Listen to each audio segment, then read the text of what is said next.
I'm Ken Schoen with the Jewish Historical Society of Western Massachusetts. I have the pleasure of being in the home of Ernest and Salina Blake in Long Meadow, and we're going to talk about their stories and their families. And we're particularly interested today in learning, of course, about the old Jewish neighborhood.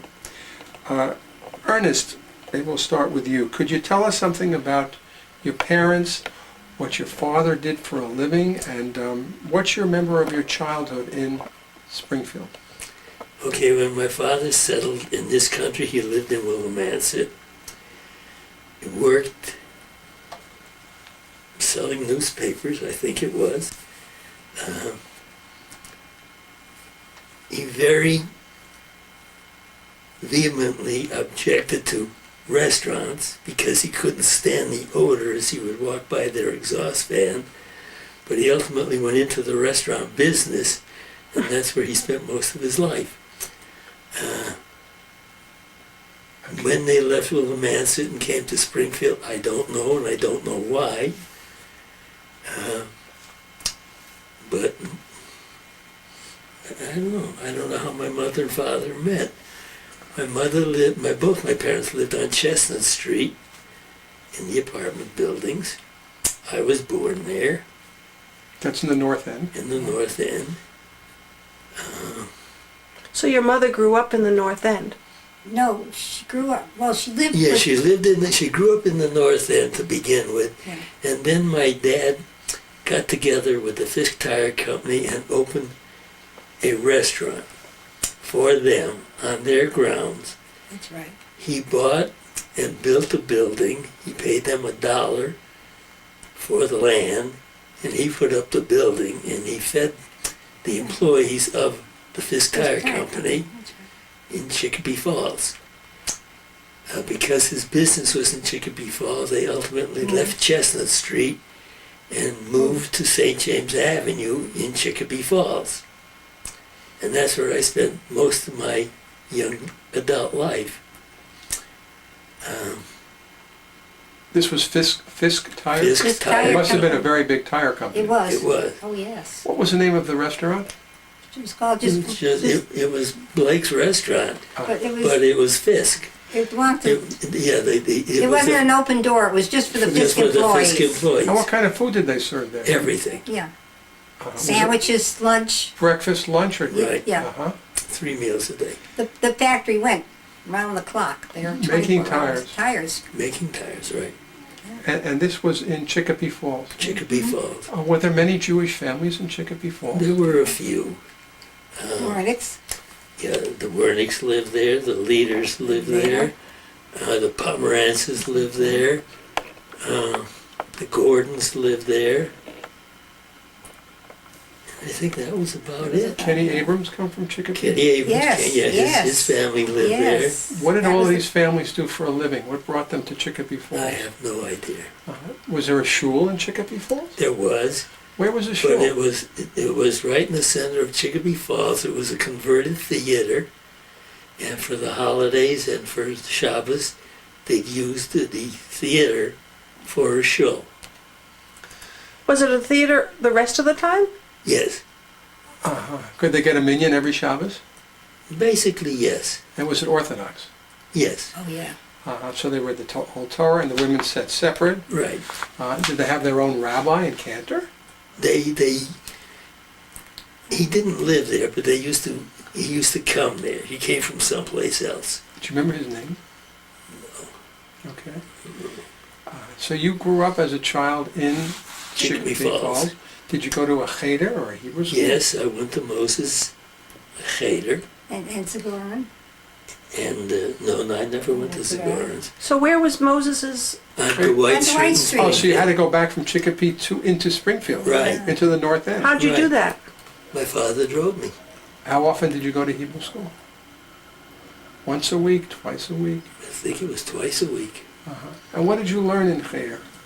I learned how to daven. That's it? That was it, Okay. And how long did you go to cheder? until I made my bar mitzvah. Do you remember some of the other young men who were in your bar mitzvah class or who were contemporaries at Moses' Hebrew school? Not off the top of my head. Okay. And do you remember your bar mitzvah at all? Oh, yes. What can you tell me about it? What do you remember? It was a Chestnut Street show. We had it at the big shul on Chestnut Street. One thing I remember about it, I davened like a professional. And everybody was thrilled the way I could daven and say my Haftorah and the whole bit. And then I had to make a speech. I made the speech in English.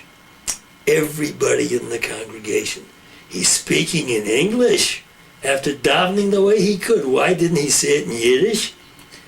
But I spoke it in English. That I remember vividly. The comments through the whole synagogue, he's talking English. Do you still speak Yiddish? No.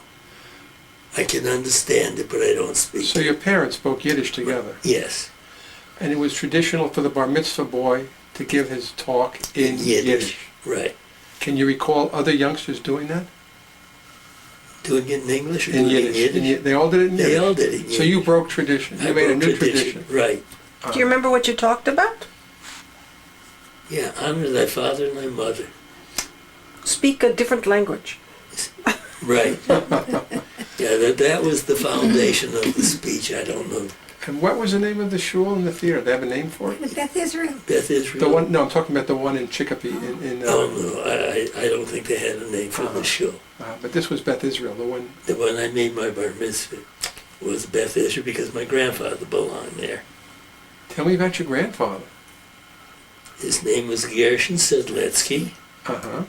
Gersagon. How do you spell Sedlitsky? Sedletsky,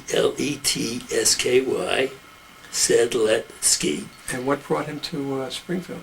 I have no idea. And what did he do for a living? He was a peddler. Can I leave you for 1 minute? I'm going to get you something. That's Sure, why of I course. won't We'll leave. continue it.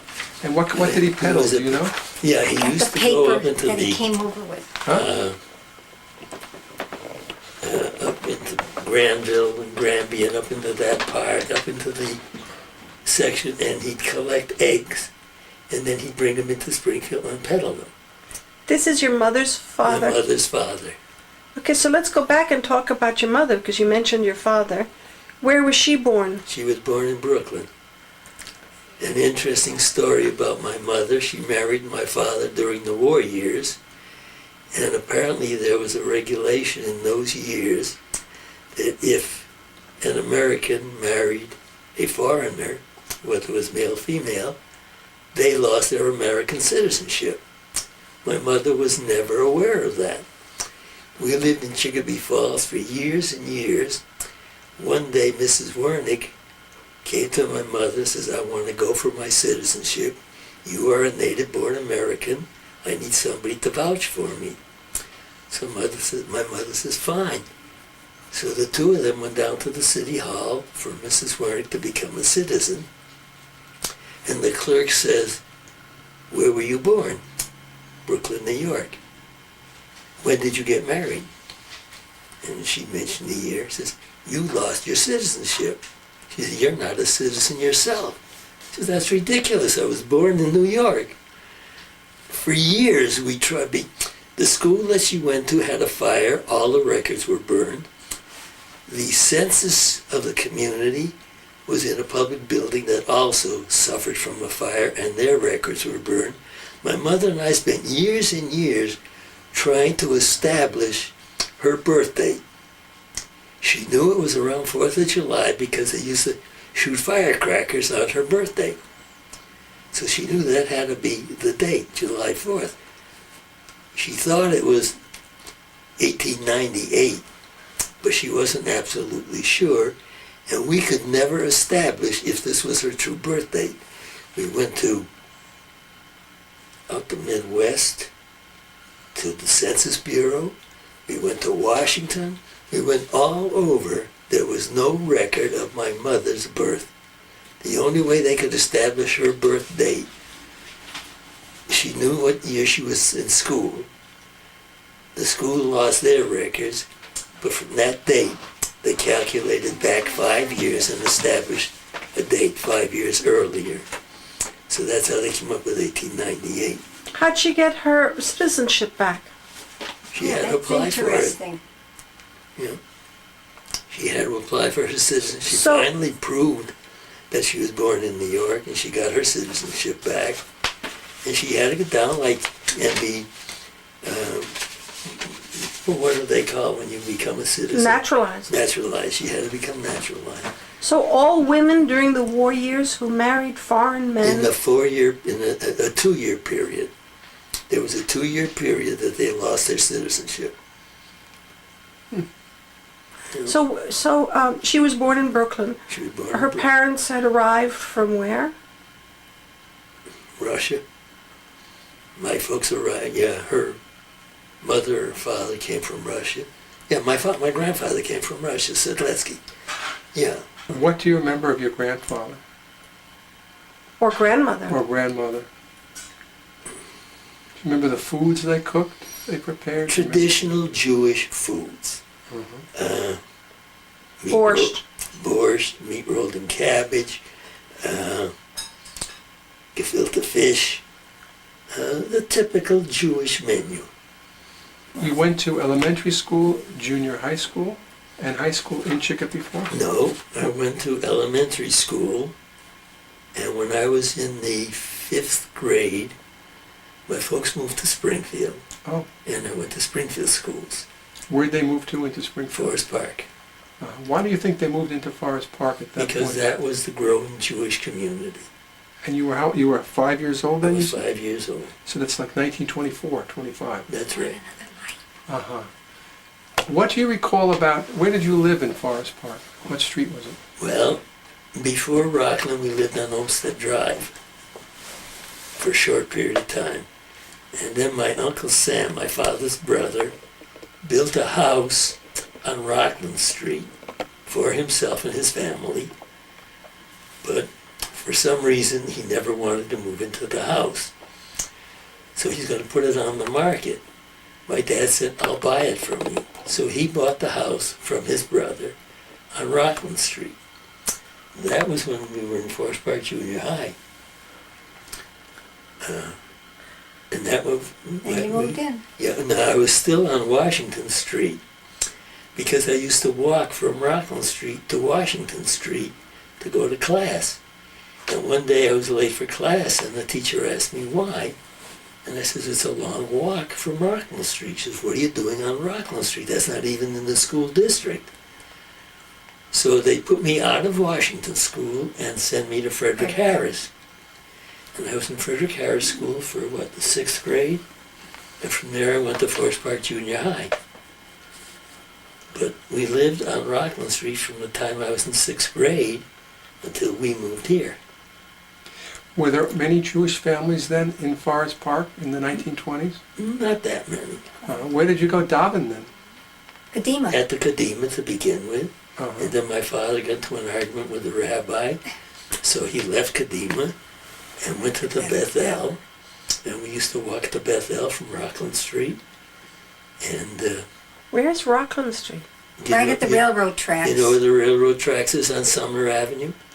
You know, Oh, yeah. You know where Gus and Paul's Bakery is? Sure, Well, it's Well, before it's there. just Yeah. a little before there. yeah. There's a House Street and there's a fire station on the corner of House Street. Right. It's just before that. It's a long walk. What did they argue with the rabbi about? I don't know, my father and the rabbi, they just didn't agree on something. Uh-huh. Who was the rabbi then? I don't remember. So you went to Bethel. Do you remember who the rabbi at Bethel was? Rabbi Price. Price. And Bethel was located where at that point? On Long Hill Street, on was it North Pleasant Fort Avenue. Pleasant Avenue. And it was a conservative shul, or what? It was conservative, Conservative. right? Conservative? Yeah, because Kadima was strictly Orthodox, this was conservative. Uh-huh. Yeah. And do you remember going to Bethel? Oh yes, How old were you when you started going there? well, it was before I made my bar mitzvah. Oh, before the bar mitzvah. Yeah. So I must have been around 10, 11 years old. But where did you hold the bar mitzvah? I had Beth the bar Israel. mitzvah at the Beth Israel On Chestnut because that Street. was my grandfather's shul. Ah. And my folks belonged to the Bethel, Uh-huh. so I... Right. no, So I why don't didn't- we bring Salina up to the same period? Right. Tell us, Salina, how you, Because we want to eventually find out how they meet. right. Salina, when did your family come to Springfield? I don't know when my father came. Actually, when he first came, he was peddling fruit on a wagon. And he met my mother and they married. He met her in New York, that I know. And This is Jacob we're talking about. that's right. And they first moved and they lived on Patton Street in an apartment block, which he bought. And my sister was born there. Then they moved to Calhoun Street. And I was born on Calhoun Street. This is all the North End. all the North End. But the Patton Block is in the business district of It Springfield. wasn't at that time. Oh, Now It was it's residential. it was that was residential? Yes. Well, there were 3 or 4 apartment houses on that street. They're still Now, there. there was a shul that used to meet in the Patton Block, too. That I don't know. Now, if he was a peddler, how did he manage to make enough money to buy such a building? He did after he got the store. After he opened his first store. Oh. He opened a small store to begin with, and he was selling only yardage to peddlers that went from house to house. And he used to Peddling carry was a big business. and he used to carry them on the books. They used to go out to the farmers, way out in the woods, so to speak. And he did very well there. And then he finally moved across the street and opened a big store.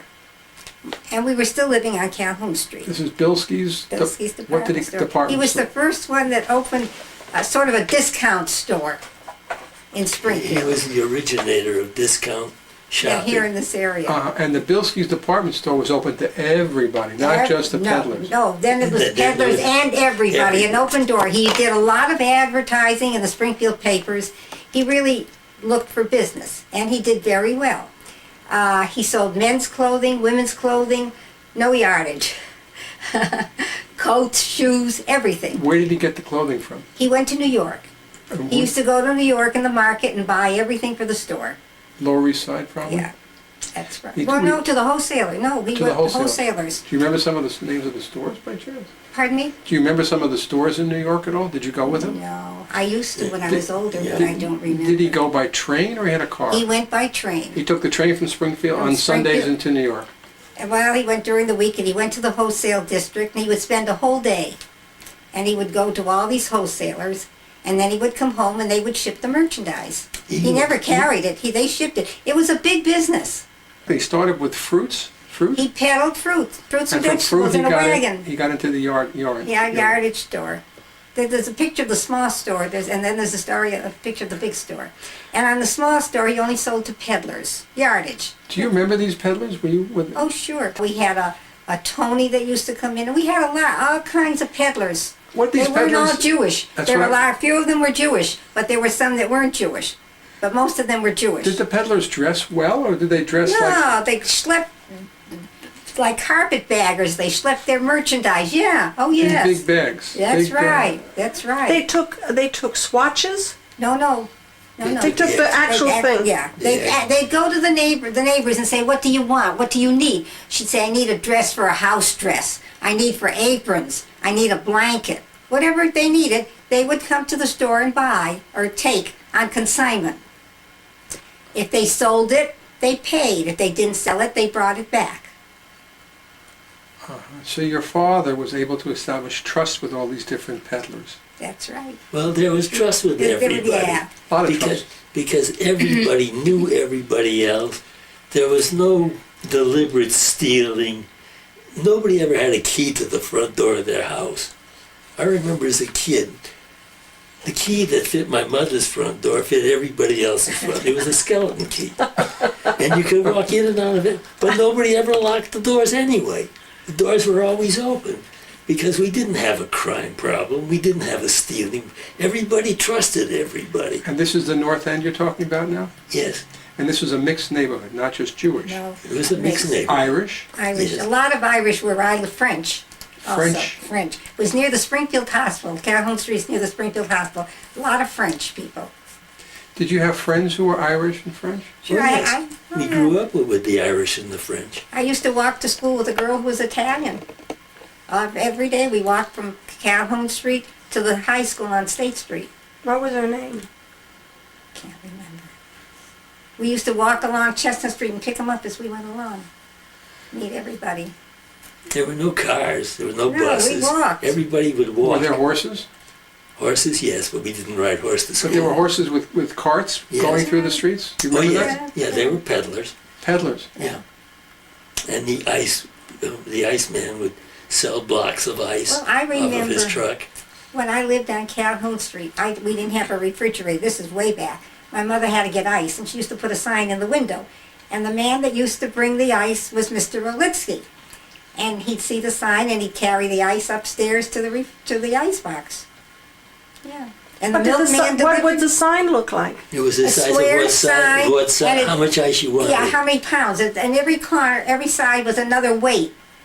And you turned it to the weight you wanted, the piece of ice you wanted. Oh, so he gave his customers the sign? Yeah, Yes. Oh, how interesting. yeah. Olitsky was his name. Olitsky. In fact, this is a daughter that just passed. His daughter was married to. Wait a minute. He's still living. Nair's brother. Her name was Molly, and she was married to Nair's brother. And Heiner's And brother, High's right? still living. He's living Oh, we in. know High. Oh, Where's he living? Not Right? High's brother, but High's brother's living, and he's living in Genesis' house. And it was his It was wife's. Abe there, wasn't it? Huh? No, it's High. Abe Nair's brother, and his name was, what was his name? He married Molly Olitsky, but I can't remember which Nair he is. In fact, there were 9 children in their family. And when their father needed a place to This is a live, good story. they went to the fellow that had an apartment advertised for rent. He was a German fellow. So the German fellow said to Mr. Nair, "Do you have any children?" What would you like? And what did he say? He says 9, meaning he has None. 9 children. 9. Yeah, no. Yeah, so the German thought he fellow, said no. Nine. None. 9. So he rented him the apartment. And they moved in with the 9 children. Where did you go to school now? Where were you? I went to Lincoln School, which is across the street from Springfield Hospital.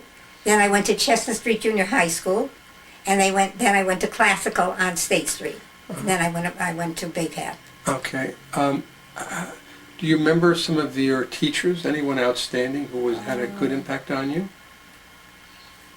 No one in particular. I can't remember. Okay. How did you two meet then? You're both living in. We met in a dentist's office. Oh, this is later. Much later. Oh, Yeah. okay. We It were wasn't in during high school. in high school. Yeah. Yes. Uh-huh. What were you studying at Classical? College program, naturally. Okay. And you were at. I went to Tech. Okay. And what did you want to study?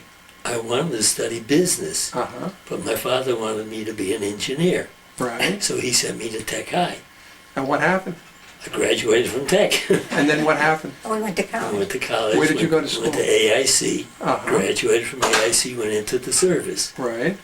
Came out of the service. Went to work for my father-in-law for a while. And your father-in-law was In the doing department the store. department store? Yeah, I worked for him for a while. And I just wasn't particularly interested in the department store. Uh-huh. It You were was a good- selling. Is that it? Selling, Uh-huh. right. And I was selling shoes.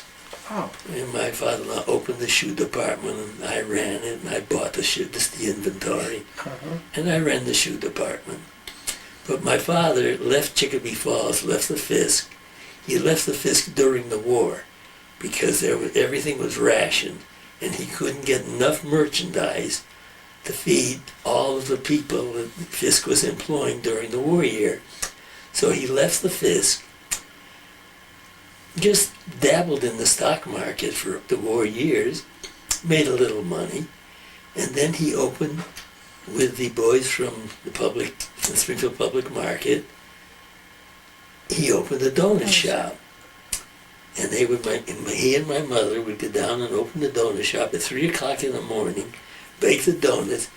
They were selling donuts by the hundreds of dozens because all the war factories were buying donuts. And then my dad gave up the donut business. Well, there was a small argument between the fellow from the public market. They were putting up the money, and they were supplying the inventory. And one day my father needed a couple of bags of flour. He called them and says, I need flour and I need it now. They didn't deliver it. And he's got all these customers waiting for donuts. So they kind of had a parting of the ways. And he moved, well, he owned the building that he bought for my Uncle Ike, who was in the cap business. Cap? Yeah, Uh-huh. a Hamden Hatton Cap Where was that located? Dwight Street. on Dwight Street. Uh-huh. And my Uncle Ike rented the building on Dwight Street, so my father bought a building on Market Street for him to run his cap business. Uh-huh. And he moved into that other building on Dwight, your No. father. Yeah, yeah. No, he moved into Market my, Street. Oh, no, you- my uncle did not move into Market? Market Street. Oh, So my father moved the donut business into Market Street. into Market Street. And from there he expanded into a restaurant. It was strictly a donut shop to begin with, What was it called? called Blake's. Blake's, okay. And he sold donuts and then pastries, and then he expanded and he opened a restaurant. Same location, Same location, Uh-huh. breakfast, lunch, and dinner. right? And He depended upon the street traffic, somebody walking in the front door to be a customer. Market Street was in what section of town? Main Street, right It off was the in the, it was state. in the middle of Main Street where the Civic Center building is Now, located right okay. now. And this is what year approximately? When he It going was to the right after restaurant? the war. That's It was what I during thought, the war, 46, 47, or even When during you the came war? home, now wait a Well, minute, I you came came- home in 46, no, 47, 47. so it must have been 45. He's opened this Yeah, restaurant, oh, okay? Yeah, In 45. You came home in 45. that's right. Yeah, Yeah, 45. the end of 45. Okay, opens up a restaurant, He opened the restaurant and developed. It started as a bake shop and then developed into a restaurant. right? And ultimately, depending upon the customers come in the front door, was a very big gamble. Right. You prepared the food, either you sold it or it went in the rubbish. Mm-hmm. And the saying at that time, your profit goes into your wastebasket. Right. And my dad couldn't see putting the profit in the wastebasket, so he developed the building. There was a 4-story building. He started on the first floor, bought a liquor license, opened a lounge, and as part of the lounge he had a cubicle that would accommodate about 15 people. And that was his banquet facility. And that room was filled every single day. And he says, this is a potential. So he took the second floor of the building, renovated, and made banquet halls out of the second floor. He ultimately took the third floor and finally the fourth floor. He took the whole building and made banquet halls on each floor with their own kitchen.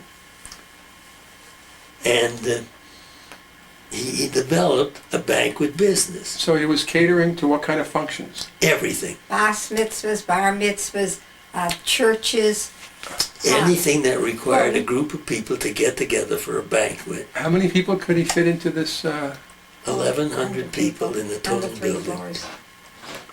Was this a famous place? Like, Yes, we're going to it was. Blake's? We're Yes, going to it Blake's? was. Exactly, It was. We're going to Here, Blake's. well, for- all right. We'll tell you a few stories about that. You might find this interesting. Well, before you get into that, Uh-huh. are you familiar with Shea Joseph? Sure. Okay, before Shea's Joseph opened in Agawam or Suffolk, wherever they are, Yeah. they came to my father and says, how lucrative is the banquet business? And he says, it's much more lucrative than having an open door. Uh-huh. And they opened. My dad was very instrumental in their getting started. Uh-huh. He helped them in all kinds of activities. Uh-huh. And we developed a very close relationship with their family. Uh-huh. In fact, when they would get a request for a party that was too small for their building, they would send them to my father. And we could accommodate them because we could take anything from 11 to 1,100. Uh-huh. And it was and it still is. I'm very close to the To Shea people that- Joseph. To Shea Joseph, yeah. And what kind of staff did you have at Blake's? It must have had a lot of people. Yes, Had a lot of- 30 waitresses, Uh-huh. and we had a lot of part-time help. We had 4 full-time chefs, Full-time, full-time, all the time working. all the time working, because there were banquets every single day, sometimes 2 or 3 times in Is the that day. right? Sometimes- Springfield was hopping. This is Sometimes, Oh, oh absolutely. at yes, the end of the war we're talking about. yes. Hopping. Well, we're We talking had a from lot of the end factory parties, a lot of factories that had parties. insurance Insurance companies, companies. all kinds of And what's the industry. exact address of this? It's on Main Street or Market Street? Market Street. Market Street. Between what and what? Between State and, what was the name of it?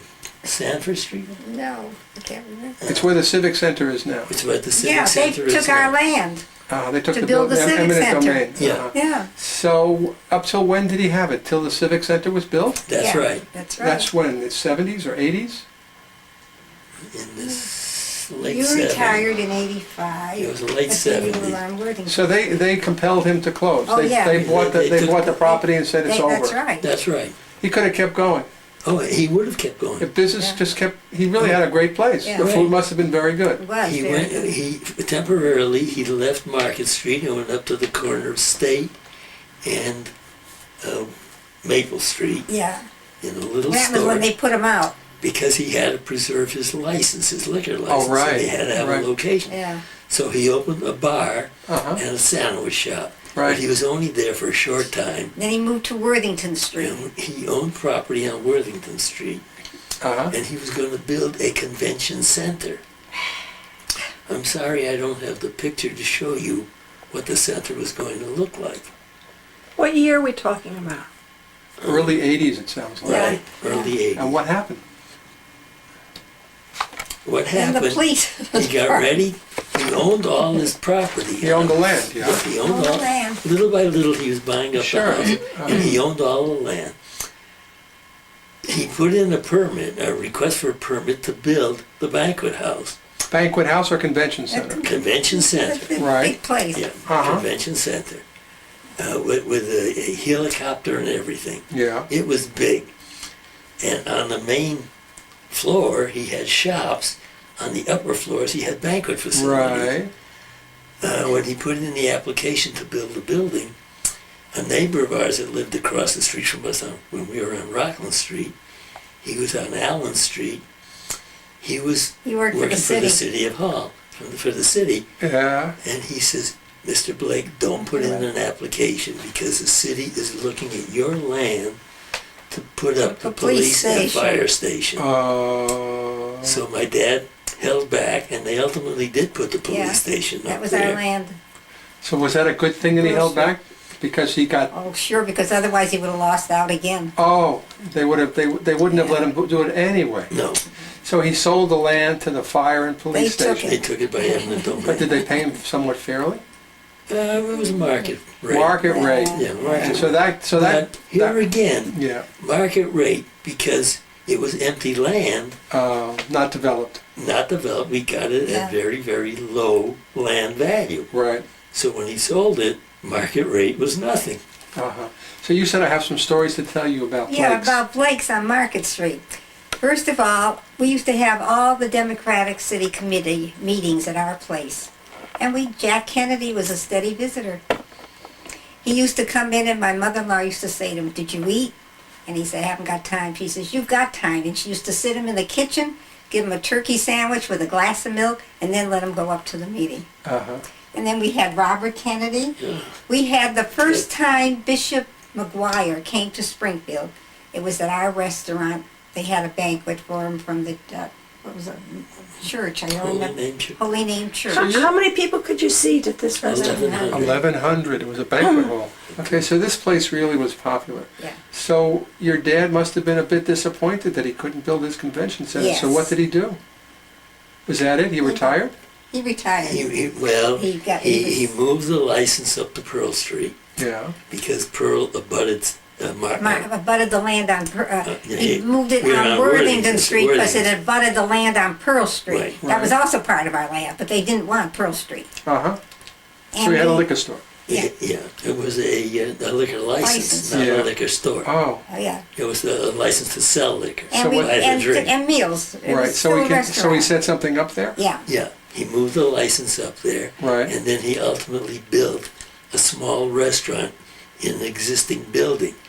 But he wanted to utilize the entire building, but it was a carriage house. And he was going to, it was empty space, Right. but it was a wood structure building, Yeah. and they wouldn't allow, Historically, they wouldn't let him do it. well, No, more this for, structure. more for a No. fire hazard. Oh, Yeah. I see. Uh-huh. A congregation of a lot of people in a building that could catch fire. Did I miss? I mean, did you work with your father all these Yes. years? You did work with your Yeah. father Oh, in this I catering left my business. father-in-law Yeah. and And went you to went- work for my father. How was that? What was that experience like? Well, it was more like coming home. You know, my dad had a fantastically growing business, and we were busy every single night. And I was his assistant.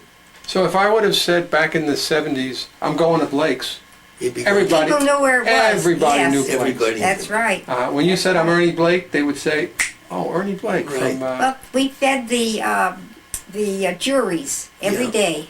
The those They that used were to- serving on the They jury would walk them over with people of from Poland. Court Square. Yeah, from the courts. Uh-huh. Now Blake is not a Jewish name. No, the Oh, it was name Blake- originally was Blecher. Blecher. Blecher. Blecher. Blecher. When did that get changed? Ellis Island. My father came to Ellis Island. He says, "My name is Blecher." The fellow that was interviewing him was a foreigner himself. He didn't know how to spell Blecher, so he wrote it B-L-A-K-E-Y, Blakey, Blakey. and that was our name, Blakey. When my dad established himself in the Fisk, this is many, many years later, he decided to drop the Y and call it Blake. Blake is an English name. Right. It's not a Hebrew name, it's not a Yiddish name. But he dropped the Y, Blakey, Right. and we were known as Blakes. So when did people know it was a Jewish-owned business?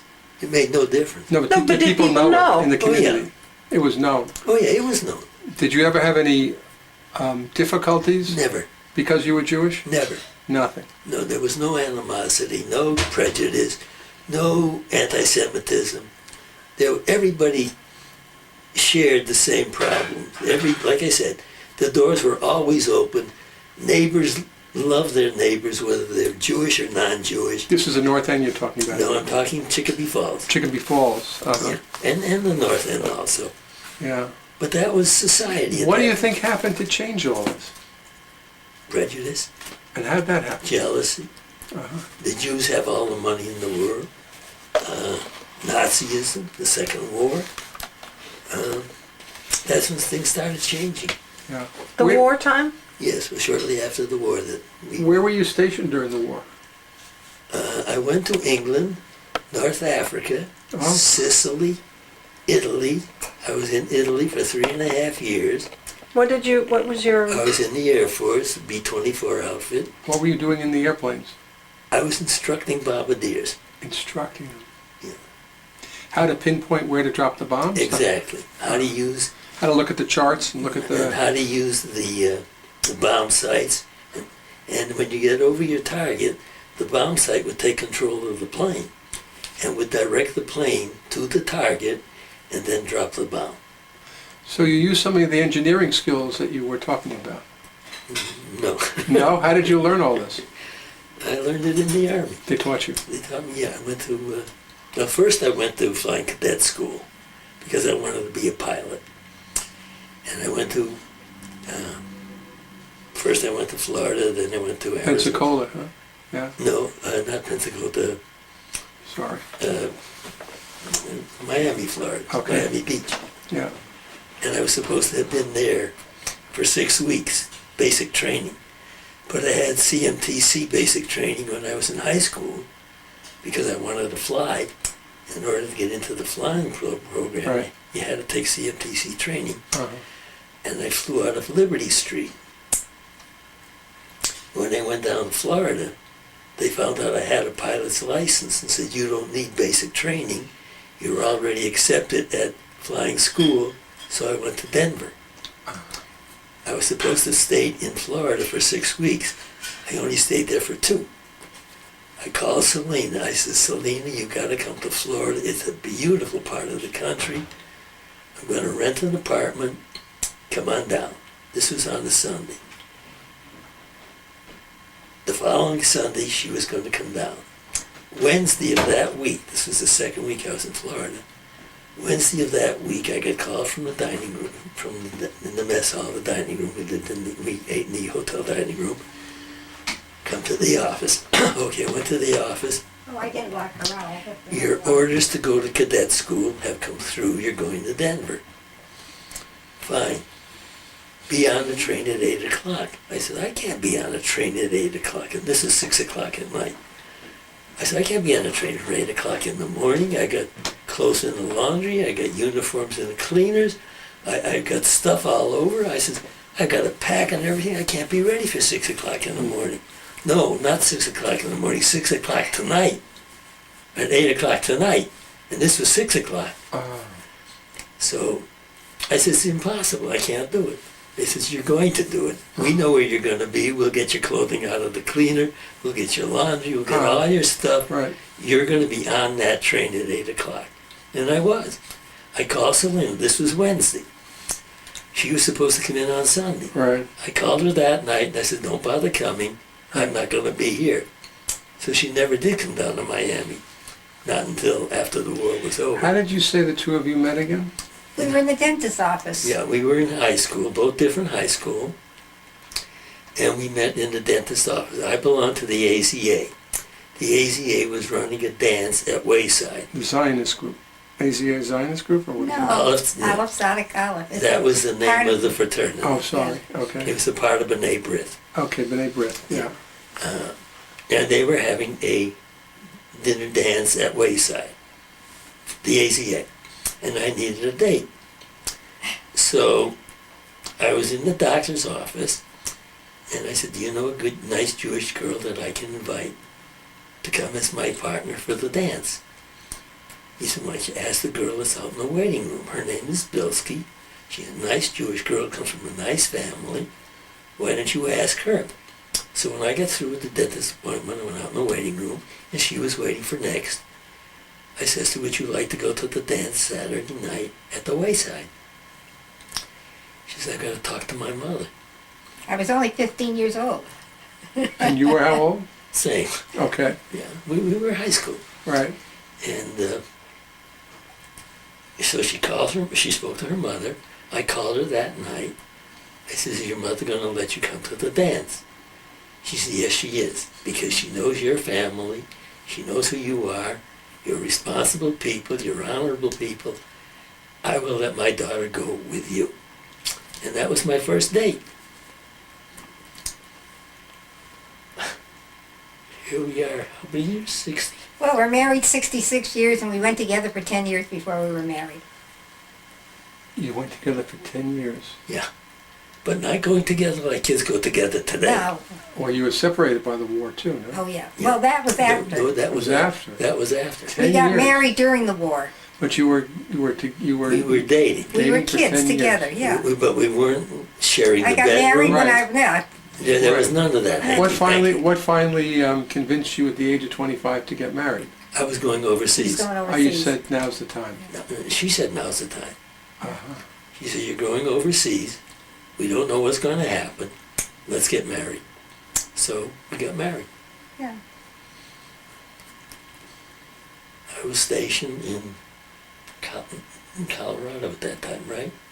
No, in Utah, Pocatello. Pocatello. No, yeah, No. Pocatello. I went back to Pocatello. Pocatello with you, yeah. Pocatello. What happened when your father closed his catering, his whole establishment? You were working for him. What did you do Yeah. then? Well, then we moved up to Worthington Street. You to a worked at smaller- that We establishment. worked, Yes, we had that Mother open for a number of years. Yeah, and then my dad passed away, and I continued with the business. You did. For Yeah. how long? Till 85, 1985 he closed it. And what happened to it then? Oh, that's interesting. You know, Go ahead. for a number of years, we had people that were running the soup kitchen for the city. And they would come and say, we're looking for a location for the soup kitchen. To begin with, this was when my dad was still alive. He put them into, what was the name of that? Victory Hill? No. The hotel across the street from Paramount Theater. Can't remember. Mm-hmm. He allowed them to use the space there He had that space? No. He got them permission? Yeah. Yeah, he knew the people. And Everybody they in the were business up knew on everybody. Armory Street. Is it No, long Armory? before Armory. So first they were on on Lyman Street, and then the people around Lyman Street didn't want these derelicts hanging around, so they had to get rid of them. And they came back to us and said we need another location. So we got them together on Bridge Street, across the street from Steiger's, in a church. Again, they were there for a while, and again, basically Steiger's customers were complaining because all these derelicts were in the neighborhood. So we left there and we went around the corner to where the Salvation Army building was. Was it next to the Car Square? Next to Stern Square. Yeah. There was a little store there. We got them into that store, and again they were put out. And then we got them up on the top of Carew Street into a bar. What was the name of the bar? Oh God, my memory's going. I don't think so. I think your memory's darn good. And then how did it finally And come to you? eventually, Yeah. and we got them in there. our But the people that owned the place, they had their license suspended for 6 months, and they couldn't operate. They didn't want to operate food only without a liquor license because they were primarily a bar. Yeah.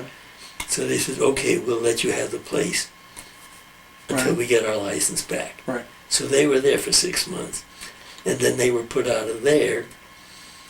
And the last place we got them was on Taylor Street in the building that was owned by the city. But the city wanted them to put in toilet facilities Yeah, everything. sure. They had to improve the building. and improve them. So, And no guarantees that they were going to be able to stay there. It was on a day-to-day and at basis. that time, our chef, who was a diabetic, lost a leg. And he says, Ernie, I can't work anymore. And we weren't going to go Oh, out to no, look this for is- another chef. No, but we were in California when he When came. that happened, yeah. We were in California. Yeah, we went to California to visit my son. And while we were in California, when I got there, I called Steve, our chef. Steve started with my dad when he was less than 5 years old. Didn't even go to school yet. He picked soda bottles at the Fisk. Polish fellow, very, very nice man. Well, anyway, So we called him from California, and he says, and he used to complain about his feet legs, his feet. killing him. He couldn't stand. Right. And we sent him to Boston. We sent him to Lake Clinic. He wore we those sent him all special over. shoes. He had special shoes made, but he came to work every single day in But agony. he was a diabetic. Right. So finally you decided to, Well, he said- lost his he leg. lost his and you leg. said it's over. It's It's over over. because That's right. So what did you do? Did you give them the building? You sell them? You gave them the building? gave You the gave them street the- people the building. You Building gave them for your a year. For a year. Yeah, They had no money. And what happened? They were gonna ultimate- raise they money. ultimately raised the money, the price that they were going to pay me for the building and land only. And they And did it? I did it. Yeah, we gave And it we to waited a whole year. In fact, the people that rented next door to where our parking lot and restaurant was Uh-huh. came to me and says, "Why didn't you tell me your business was for sale? We would have given you Your more building money was than for they're sale." giving you. He says, But "I you were would-" happy to sell it to these people, no? Well- It was a mitzvah, no? It was a mitzvah. It was a And mitzvah. Are they still there? Yes, well, Yes. they Same building still? same Same building. You building, go to Worthington Street, and what they've done though, in our large parking lot, we had a big parking lot. They built a dormitory, and they're What do they call sleeping. themselves? What is it? Soup kitchen. Soup- It's a soup kitchen. Boats They have a and fishes. dormitory in the parking lot. Yeah, and Fantastic. there's still the building where they feed them, but they So you did a major built mitzvah. a dormitory. Absolutely, Oh, it was yeah. a major Oh mitzvah. yeah, And it's still there. and they're still it. there. And the- Oh yeah. They don't call it the Blake House. No, Oh, no, no. no, no. I'm joking. In Yeah. fact, Kevin Noonan was the director. He just retired, and a woman took over, and she's in charge now. Got it.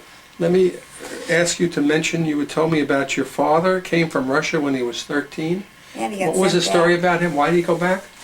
He had was no too one. young. Too young. No one to. He had no one where he could live or work. He couldn't have. Wasn't able to work or anything. So how did he get the money to go back to Russia? Do you know? They sent him back. He didn't need the money. Oh, the they government sent him they back. sent him back. And then He came over at 17, and he stayed. Yeah. He came over first, and then he got a job peddling. Yeah, And and then he they- sent for his and family, then he brought sent his for his family family. over later, yeah. Family meaning his, Mother, Mother, his father. father, and his sisters. he did it all. Yes, he did. Yeah. Let me ask you about your current or the last 20 years religious affiliation. Okay, sure. Where are you both We affiliated? belong to Sinai Temple. Okay. How did you come to the decision to join Sinai? How did we come to this? We were members of Bethel. Right. Both our parents were members of Bethel. Our children had to go to Sunday school. Sunday school. The Sunday school that Bethel had, Salina taught Sunday school while I was in the service. It was on, the Bethel Temple was on Long Hill Street. Basement. It was in the basement, it was damp, it was dingy, it was a miserable place. I see. And she says, I'm not going to send my children to that damp cellar. Sinai Temple just opened. I'm going to send to the Sinai Sunday School. And you had your relatives that were anxious to have us join too. Pickles. Yeah, well, that was beside the point. We had a very close relationship with Sinai because they used to hold their Passover Oh. services, At our restaurant. their bar mitzvahs and Yeah, everything yeah. at our So restaurant. you knew them all. Yeah. We knew them Yeah. all. Who was the rabbi? Oh, then I can't Oh, yeah, I remember. don't remember. I don't Okay. remember. So you joined in what year do you think it was about? Doreen was 5 years old. And she's 45 now. And So she's 40 years ago. 63. Oh, no. Oh, 58 years ago. Right. Okay. 58. So It's over about, 50 years. about 1950 Yeah, or so. yeah. Yeah. Okay. Yeah, because I just got out of the service. Uh-huh. Yeah. Have you been pleased with the service? Oh, then? yes. Oh, yes. Yeah. I like the rabbi very much. I'll say yes and no. Tell me what the no is. I was brought up Orthodox. Uh-huh. To me, a Reformed service is not a traditional service. And for years and years, I couldn't get accustomed to the Reform. Uh-huh. Now I am. Uh-huh. In fact, I feel more comfortable in the Reform than they do in the Conservative. Uh-huh. But my folks were at Bethel, Salina's folks were at Bethel. I would go to Bethel more often than I would go to Sinai. Right. But as the kids grew up and grew older, made their bar mitzvahs, we had to become members of Sinai. Understood. I'd like you to now take your chart and Okay. go down the streets and tell me the places and whatever you Okay. can tell me. Now let's go to Dwight Street first. This is 1920s, 1930s, Oh, yeah. Yeah.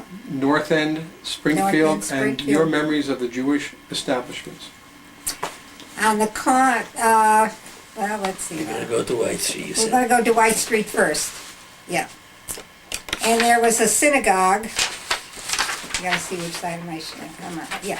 There was a synagogue on Dwight Street near Jefferson Avenue, which was called the Rosh Hashanah. Also on the corner, there was a grocery store called Zandon's. And one store below that, there was an auto body repair shop, which was also owned by Jewish people. Further down on Dwight Street, going, And that was, what's his name? I can't remember their name. You remember his name? No, I can't remember the name. But I can get the name for you, Please. because it was I can get it for you. Further down Dwight Street, there was a grocery store called Barney's, where you could go in and get a herring out of the barrel and a pickle out of the barrel, and it was everybody used to shop there in the North End. Who owned it? Barney. Well, it was Irene Burstein's uncle, and I don't know if his name was Burstein or not. I don't know. But it was called Barney's. That I do know. Then on the next corner, on the corner of Morgan Street, there was a confectionery store owned by Mrs. Friedman. And she was the only one in the area that sold the Jewish newspapers. Across the street from her was a pharmacy called Shankman's, also owned by Jewish people, and eventually it was owned by the Goldstein boys. They bought it from the Shankmans. The Goldstein boys, what are their names? You know? Eddie and the other one died. Eddie Goldstein, he's in the home. I don't remember the oldest brother's name, but they were both pharmacists, and they bought the pharmacy. Down on Morgan Street was a auto Our store. parts store called Mason's. And the son is also still alive and lives here on William Street. Jewish? Jewish. Yeah, oh yeah. They're all Jewish. These are all Jewish people. On the corner of Church Street and Dwight Street one corner was Yankee Oil Company, and it was owned by the Schwartz brothers. And across the street from that was the Friedman Monument Company. And next door to Friedman Monument Company was the Moses Hebrew School.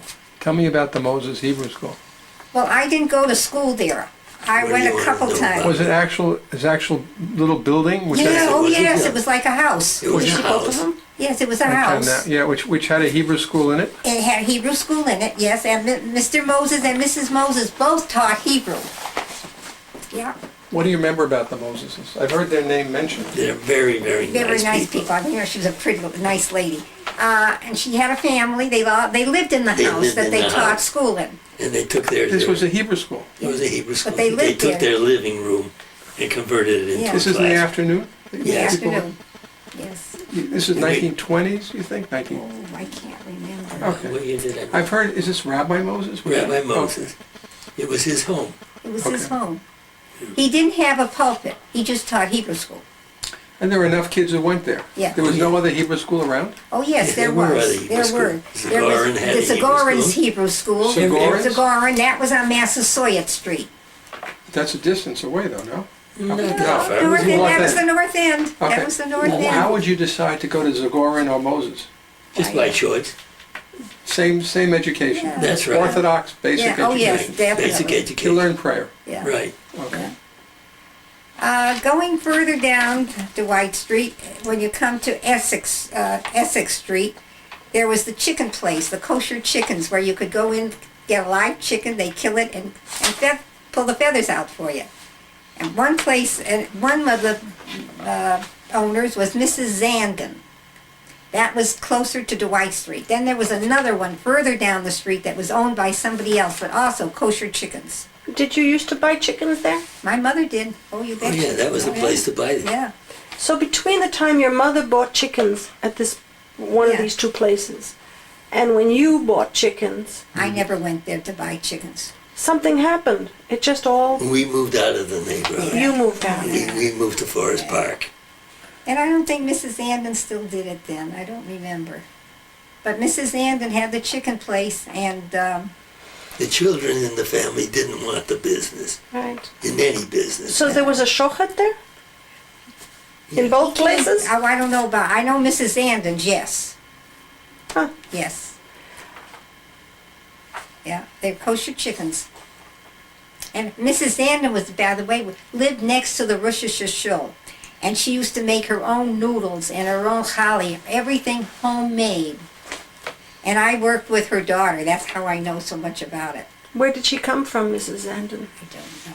So she made homemade food. Did she serve it at the Rosh Shul? No, no, No, no. for- no. at her own That's home. her own, In her own only home her for own Oh, her at her home. family. Okay. Every Friday she would send She challah. didn't have an open door. No, This was for okay. her For family. I see. family, Did, yeah. did, for her family. the mikveh was not far from the Rosh Hashanah, right? I don't remember. That I can't remember. I remember having one there, but I can't remember where it was. Isn't that funny? I don't remember. I can't remember. But going further down on Congress Street, there was another show. I think it was the Kesser Israel, because that's where my father used to go and used to send all the salesmen when they used to come in the store and they had Isker. He used to send them to that show. You had, then- you had a lot of salesmen who were Oh Jewish. yeah, they used to come in to sell from New York. They used to come with their samples, and So you your ordered father from didn't them. have to go down to New York Not as much? always. He did for clothing, but not for everything. They would come to him They would come to in him. later years. Yeah. Were there places for people to stay overnight? Were there people who would take in boarders for a night? Oh, Oh then yeah, yes. Everybody was taking in boarders. I don't know. I don't remember. Yeah, if you had an empty bedroom and somebody came from Europe and had no place to live, somebody would take them in. Then we go to Congress Street. I told you there was a show there. Then we go to Franklin Street. And on that street there was a kosher bakery, but I don't remember who. I don't remember. The pretty girl that married the tomato guy. Wait a minute. Posnick. Flossie. What was her maiden Posnick. name? It was her father that had the bakery. Flossie Bosnick. I don't remember her maiden name though. I can't remember, but it was a kosher bakery there on Franklin Street. The pretty girl who married the tomato guy. He sold tomatoes, Posnick's tomatoes. Then we go to Ferry Street. My father had a very small store on one corner and sold yardage only to peddlers, or anyone that came in actually, but mostly peddlers. Then he moved across the street and he had Bilski's department store. And it was one of the first discounts, it was the first discount store in the city. And he In the used country. well, I don't know about that, but he used to have items that he sold to pull the people in. In fact, one of the items was motor oil, Texaco motor oil. This is the truth, in the quart cans. And people used to come from all over to buy the motor oil because it was so cheap. Another thing he used to sell was cigarettes. That was very, very cheap, and people used to come in to buy cigarettes. And they come in and they see the store and buy everything. It was He a used to lost put- leader. Yeah, and sheets, Pequot sheets. I don't know if you remember them or not, if they still make them. That was another draw that they used to get people to come in. So that was my father. Then a little bit on Ferry Street, a little ways up the street there, a little ways was the fish market. And that was Herman's Fish Market. Then further up on the street was Schneider's Delicatessen, and half of the store, and the other half was the bakery. And then further up the street... Did you know Mr. Snyder? Oh, sure. What was his name? His full name? Herman. No. No. Schneider, I don't know. I don't know. I don't remember his first name. Okay, But- can you tell me about him? Oh, yes, he was, well, like, how can I put it? He was an individual. Yes, yeah. In fact, when we opened the restaurant, he pulled me aside. He says, Ernest, you're going to be opening a restaurant to the public. Don't let them tell you how to run your business. You are the boss. You have the investment.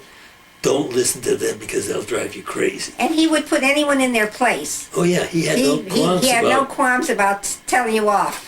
So he sold kosher meat or... Kosher Deli. corned beef, He pastrami, was a bologna, salami. deli. It was a deli. So how do you have a deli on one side that's kosher and a bakery on the other side Bakery was that's... kosher. So they must have kept everything separate. Oh, yes, it It was was two two different stores. stores. But Two it was stores, they were a side big by store side. that was split in the Oh. middle. Oh, okay. Yeah, separate doors. You know, Then two-story. further above from there was, well, at one time it was a Benny's Deli, and then it was another name. I can't remember. It was always Benny's. No, when he moved no. it. No, there was another one. The boy lost his life in the war. I can't. That was Goss. Goss's Oh. Deli. That's right. Now across the street from them, Still on Ferry. we're still on Ferry Street. Across the street from them was Waldman's. It was a dry goods store. That was a dry goods store. And just a little below Waldman's was another kosher meat man. I don't remember his name, but I know my mother used to go there. And, That was the Jewish center. yeah, Oh, yeah. That whole neighborhood was all Jewish. every Saturday people were there buying deli. Saturday night after Shabbos, and After Friday Shabbos, before right. Shabbos. Right. Right. Yeah. And So you- Schneider's Deli was the best in the city. His corned Would beef was- non-Jews come over there also? Oh, yes. They would. Oh, yes. Oh, yeah. He had a yes, lot of non-Jewish yes, customers. yes. Now, if we go to Main Street, back to Franklin Street, a little above, sort of close to Franklin Street, was Dr. Patty Glickman. He had his office above a market, and he was a very well-known Jewish physician here in the city. Patty. That was his nickname. Patty. It was Alfred. In fact, there's a school in the city that's named after him, the Glickman School. He was a very, very well-liked, very popular doctor. Very well known, very well liked. Very active. Also on Main Street, close to Franklin Street, there was a youth center, a child store that was also owned by the Leff family.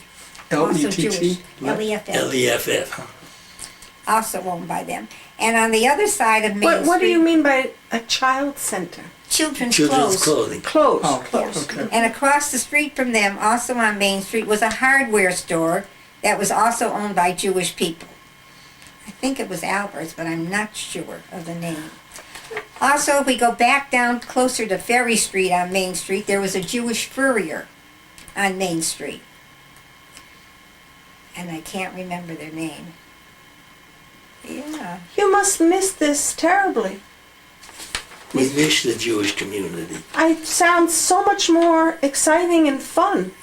See, It was. You could walk down This to is White like- Street and meet everybody, or And you you could go knew it. on Ferry Street on Friday or Saturday and see everybody in the city there, in the bakery or in the deli. They So were all when there. people moved to Forest Park, they felt that they'd moved up financially, Yes. but they lost. Well, they used to They come lost- to, you'd be amazed, they came back to Ferry Street until the they shopping. developed Dickinson X. Street, until they developed the X.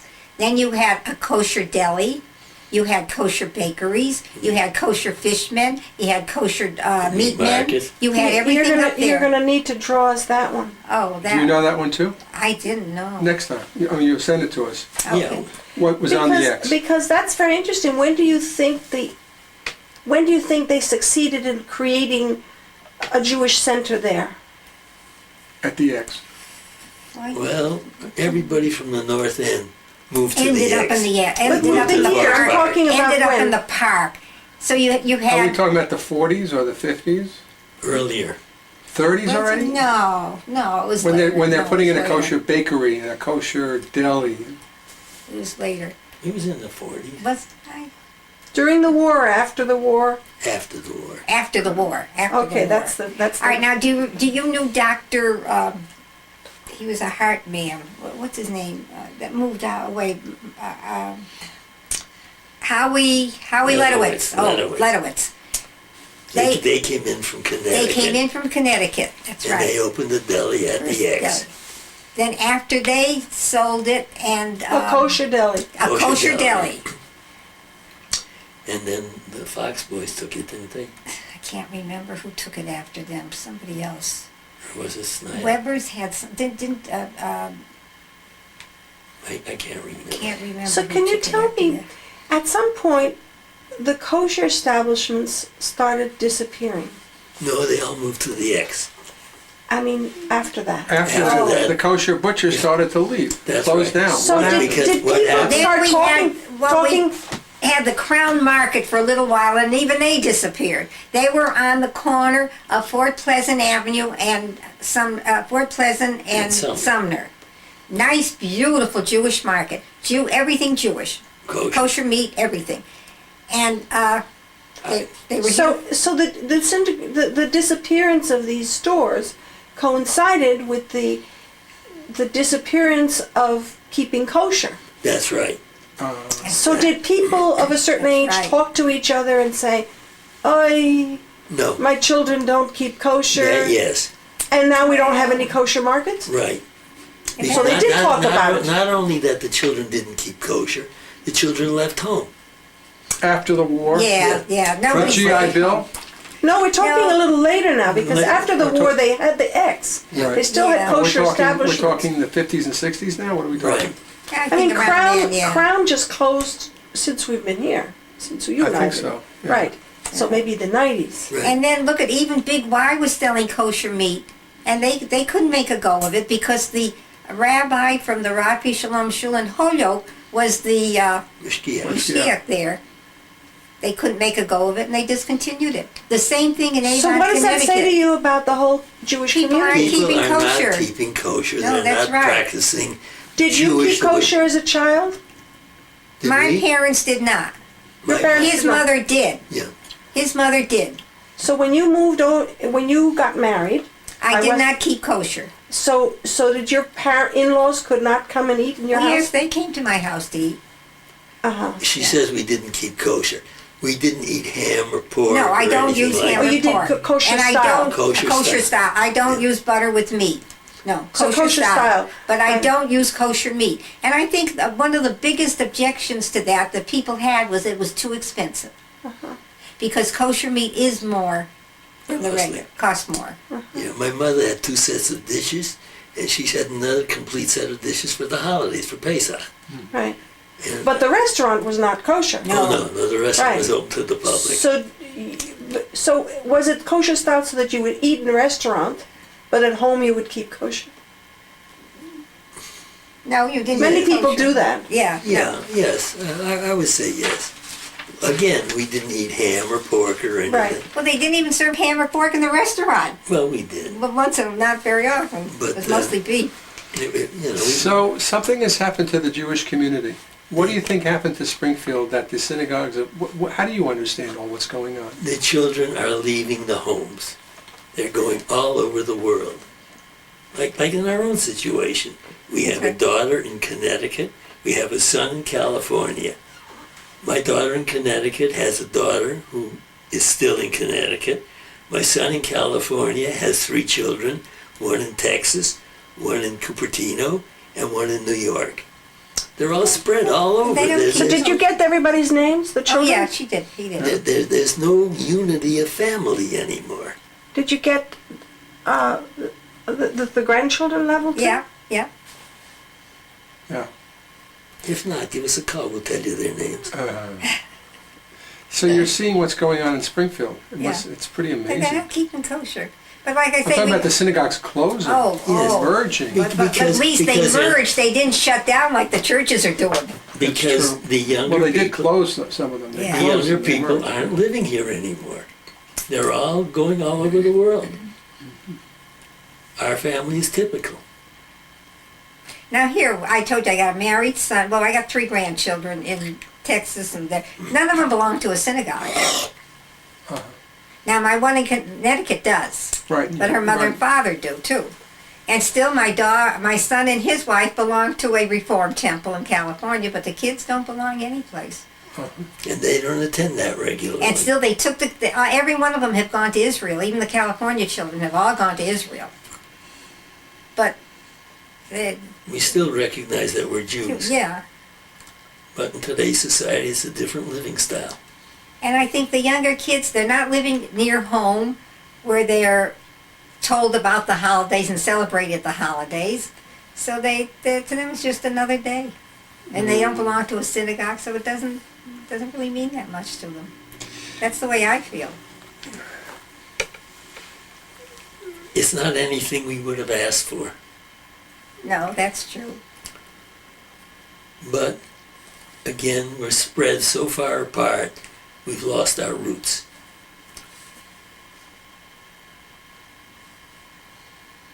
And we can't get them back. And we can't get them back. We're too spread out. Our children aren't going to come from California. They're making their own living out there. My daughter isn't going to come from Connecticut. She's happy with her own life. But Yeah, but she's at least she living, belongs to a she's temple. living a Jewish life. Yeah, she is. My son lives a Jewish life, but not as extreme as we do or as our daughter does. And if one looks at your lives, your family all lived together in Springfield. Yes. Your parents, all the family. That's right. You had a That's close family. That's You all right. lived together. I remember going to my grandmother's house, and when my father used to go to New York to buy, he got my grandmother a Victrola that you used to crank up, you know. He used to bring home Jewish records all the time for her. And she used to play the Jewish records on the old-fashioned Victrola. Yeah. But there isn't that lifestyle anymore. Yeah. No, totally different. Looking back over your lives, you think over your lives, are there some things you would want to tell young people nowadays? Some words of advice, something that is important for them to know? You've lived full The lives. most important, and maybe it's as a result of the Holocaust and the Nazism, as a Jewish community, you've got to stick together. And I think it's important because, God forbid anything should happen, the Jews will stick together. The Goyim are not going to help them, they're not going to come to their aid. There will be a few individuals, but generally speaking, the Jews are the outcast. And you've got to keep your own little ghetto and your own little shtetl to live as a people. I give Aaron Lansky a lot of credit. Yeah, he opened that Jewish bookstore up. And saving the books. I think he deserves a lot of credit. I have to be a member. For keeping Yiddish culture alive. Right. That's right. Yeah. Yeah.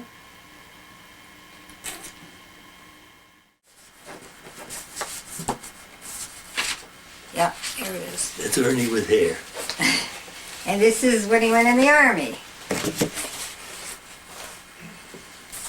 Boy, Ernie, that's a gorgeous picture. I was a gorgeous fellow. You still are. That's the same thing. Wow, look at that. Oh my goodness. This is my senior prom picture. Does she have this picture? Huh? Yeah, she has one like this. Who do you look like, Ernie? Your father, your mother? Oh, here's when he made his confirmation from the What is Bethel this? Temple. Me, When? prom. High school prom? Yep, high school prom. Look at this. Okay. This is his That's right. confirmation.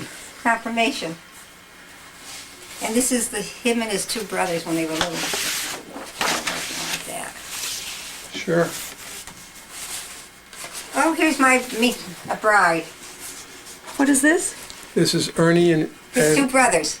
This is myself as a bride. Who's this? This is his father. Oh, This was Ernie's father. Young. He was young. did you buy the dress or rent the this dress? is I bought it. Ernie's father. In fact, his cousin wore it after I did. I gave it to her for her wedding.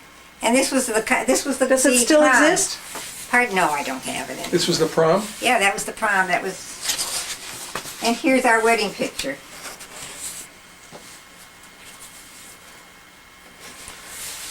Your high schoolers here? This is my mother. Yes. Yeah. Here's the wedding picture, Jay. I guess that's it.